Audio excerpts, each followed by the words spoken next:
جو جتنی توجہ کے قابل ہو اس کو اتنی ہی اہمیت دو۔ کم ظرف لوگوں کا حد سے زیادہ خیال رکھو گے تو اپنی اہمیت کھو دو گے۔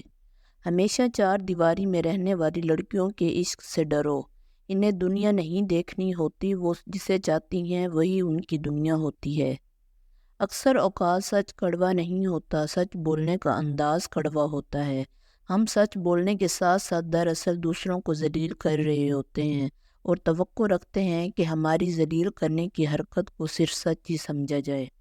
بعض اوقات آپ کسی کا برا سلوک صرف اس لیے برداشت کرتے ہیں کیونکہ آپ ان سے پیار کرتے ہیں۔ یقین سے بڑھ کر یقین، نفرت کی سب نشانیاں ملنے کے باوجود خدا کی محبت پر یقین، قہر کی سب علامتیں دکھائی دینے کے باوجود اس کے رحم پر یقین۔ ہماری بیماری کبھی ٹھیک نہیں ہو سکتی، ساری دنیا کے کہنے کے باوجود اس کی شفا پر یقین۔ جو زمین سے نہیں ہوتا وہ آسمان سے ہوتا ہے، صرف رب کے حکم سے ہوتا ہے، اس شہادت پر یقین۔ کچھ راز ہم ساری زندگی اپنے اندر رکھتے ہیں، کسی کو چاہ کر بھی نہیں بتا پاتے، شاید اس خوف سے کہ کوئی ہمیں سمجھے گا نہیں یا ہمیں جج کرنے لگے گا۔ ایسی باتیں ہم اللہ کے علاوہ کسی کو نہیں بتا پاتے۔ بس ایک اللہ ہی ہے جو ہمیں جج نہیں کرتا، جو ہمیں برا نہیں کہتا، جو سب جانتے ہوئے بھی معاف کر دیتا ہے، جو سب جاننے کے بعد بھی ہمیں اتنے غور سے سنتا ہے۔ کچھ باتیں صرف اللہ ہی سے کرنے والی ہوتی ہیں۔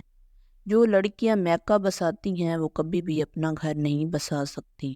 خاموش ہو جایا کریں اور سہ جایا کریں، جھک جایا کریں، مان لیا کریں، یہ عاجزی ہے جو اللہ کو بہت محبوب ہے۔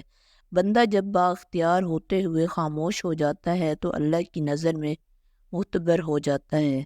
جب دل ٹوٹ جائے تو اٹھا کر اسی مصور کے پاس لے جاؤ جس نے اسے بنایا ہے، کیونکہ اس سے بہتر تو کوئی جان ہی نہیں سکتا کہ کون سا رنگ کہاں بھرنا ہے اور کس دھاگے سے کہاں پیوند لگانا ہے۔